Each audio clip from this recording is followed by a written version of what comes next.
राधे राधे। हरे कृष्णा। जया एकादशी की व्रत कथा। जीवन में पाप और पुण्य की गति बड़ी सूक्ष्म है। कभी कोई कर्म अनजाने में बंधन बन जाते हैं और कभी कभी छोटी सी भक्ति मुक्ति द्वार खोल देती है। आज माघ मास के शुक्ल पक्ष की जया एकादशी है। वह पावन दिन है जिसके विषय में शास्त्र कहते हैं कि जया एकादशी से प्रेत योनि तक का उद्धार हो जाता है। प्रेत योनि तक उद्धार करके जीवन को भगवान श्री हरि विष्णु के धाम तक ले जाने की शक्ति रखती है एकादशी। यह व्रत मात्र संतान सुख या समृद्धि के लिए नहीं बल्कि कर्म बंधन से मुक्ति और जीवन की बाधाओं के विनाश के लिए भी किया जाता है। आज की कथा के माध्यम से हमें यह जानना है कि कैसे श्री हरि विष्णु एक ऐसे जीव पर कृपा करते हैं जो ना ना तो बड़ा ज्ञानी था और ना ही बड़ा भक्त था। तो सबसे पहले हम जया एकादशी का महत्व जान लेते हैं। सर्व सिद्धि प्रदायक माघ मास के शुक्ल पक्ष की इस एकादशी का नाम जया एकादशी है।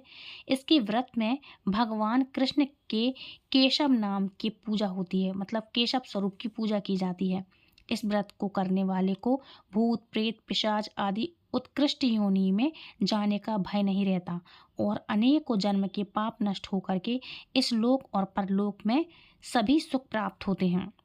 धर्मराज युधिष्ठिर ने भगवान श्री कृष्ण से कहा, हे जनार्दन, आपने माघ मास के कृष्ण पक्ष की सट्टिला एकादशी का अत्यंत सुंदर वर्णन किया।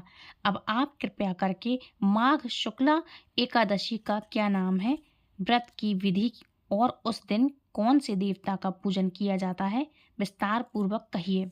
श्री कृष्ण बोले, हे पांडुपुत्र, इस एकादशी का नाम जया है। इसका व्रत रखने वाले से करने वाले से मनुष्य ब्रह्म हत्या आदि पापों से छूट करके स्वर्ग को प्राप्त करता है। पिशाच आदि योनियों से भी मुक्ति मिल जाती है और अतः सभी को यह व्रत विधि पूर्वक करना चाहिए। अब मैं तुमको पद्म पुराण की एक कथा सुनाता हूँ। देवराज इंद्र स्वर्ग में राज करते थे और अन्य सभी देवतागण सुखपूर्वक स्वर्ग में रहते थे। एक समय इंद्र अपने नंदन वन में अप्सराओं के साथ क्रीड़ा कर रहे थे और गंधर्व गान कर रहे थे। उन गंधर्वों में प्रसिद्ध पुष्पदंत तथा उसकी कन्या पुष्पावती और चित्रसेन तथा उसकी स्त्री मलिन भी थी। मलिन का पुत्र पुष्पवान और उसका पुत्र माल्यवान भी उपस्थित थे। उस समय पुष्पवती माल्यवान को देखकर मोहित हो गई और काम बाणों से चालायमान होने लगी। उसने रूप सौंदर्य हाव भाव आदि द्वारा माल्यवान को वश में कर लिया। पुष्पवती की सुंदरता को देखकर माल्यवान भी उस पर मोहित हो गया। ये दोनों कामदेव के वश में हो गए थे, परंतु इंद्र के बुलाने पर नृत्य और गायन के लिए आना ही पड़ा। उन्होंने अप्सराओं के साथ गाना शुरू किया, परंतु कामदेव के प्रभाव से उनका मन न लगा और अशुद्ध गायन करने लगे।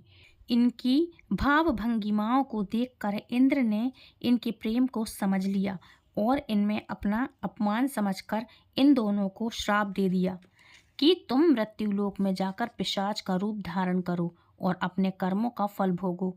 इंद्र का श्राप सुनकर ये दोनों अत्यंत दुखी हुए और हिमाचल पर्वत पर पिशाच बनकर अपना जीवन व्यतीत करने लगे। रात दिन में उन्हें एक क्षण भी निद्रा नहीं आती थी। उस स्थान पर अत्यंत सर्दी थी, उनके दांत सर्दी से कटकटा रहे थे।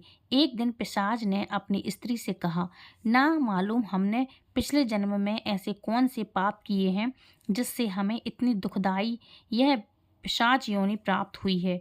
देवयोग से एक दिन माघ मास के शुक्ल पक्ष की जया एकादशी आई। जया एकादशी की जया एकादशी नाम की एकादशी आई और उस दिन इन दोनों ने कुछ भी भोजन नहीं किया और ना कोई पाप कर्म ही किया। वे दोनों अत्यंत दुखी मन से पीपल के वृक्ष के नीचे बैठे रहे। जब सूर्य नारायण अस्त्याचल को चले गए तब रात्रि भर इन दोनों को सर्दी के कारण निंद्रा भी नहीं आई।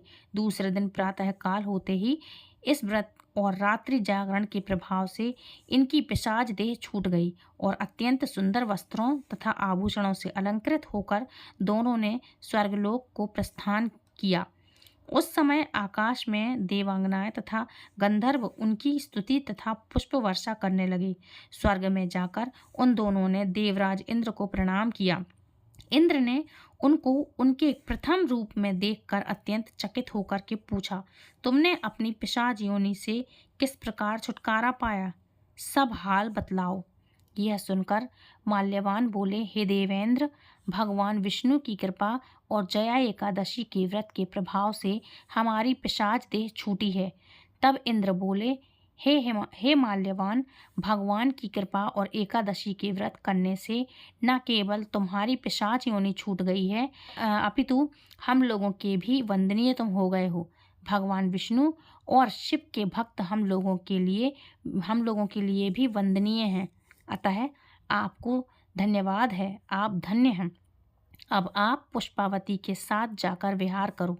श्री कृष्ण ने अंत में कहा, हे राजा युधिष्ठिर, इस जया एकादशी के व्रत से बुरी योनि छूट जाती है।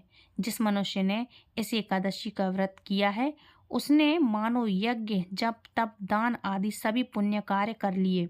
जो मनुष्य जया एकादशी का व्रत करते हैं, वे अवश्य ही 1000 वर्ष तक स्वर्गलोक में निवास करते हैं।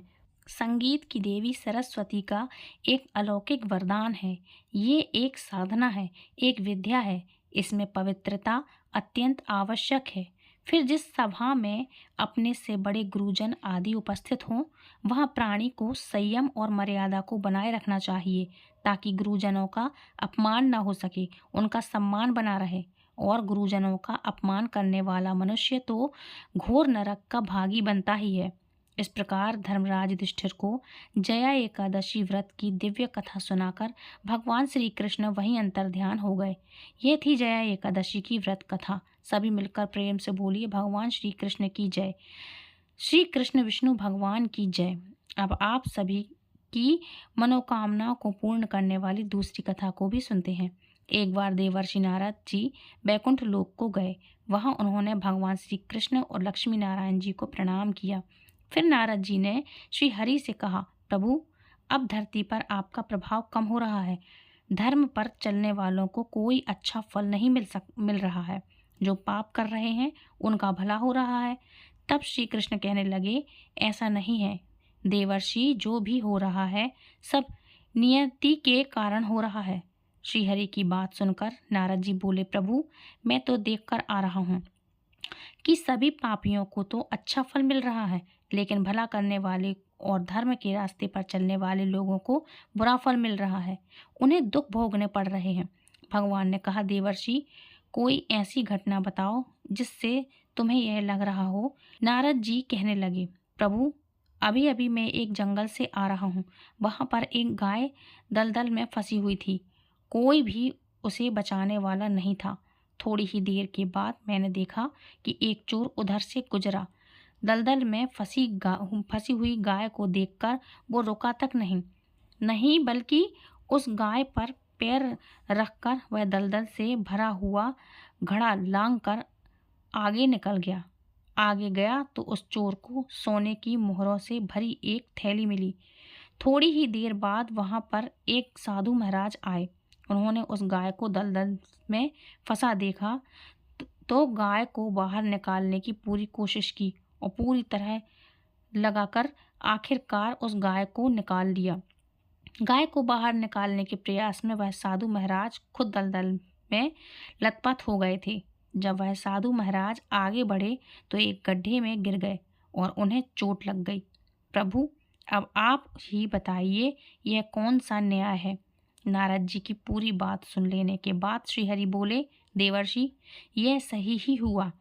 जो चोर गाय पर पैर रखकर भाग गया था, उसकी किस्मत में तो एक खजाना था, लेकिन उसके इस पाप के कारण उसे केवल कुछ मोहरें ही मिल पाई। वहीं उन साधु महाराज को गड्ढे में इसलिए गिरना पड़ा क्योंकि उनके भाग्य में उस समय मृत्यु लिखी हुई थी।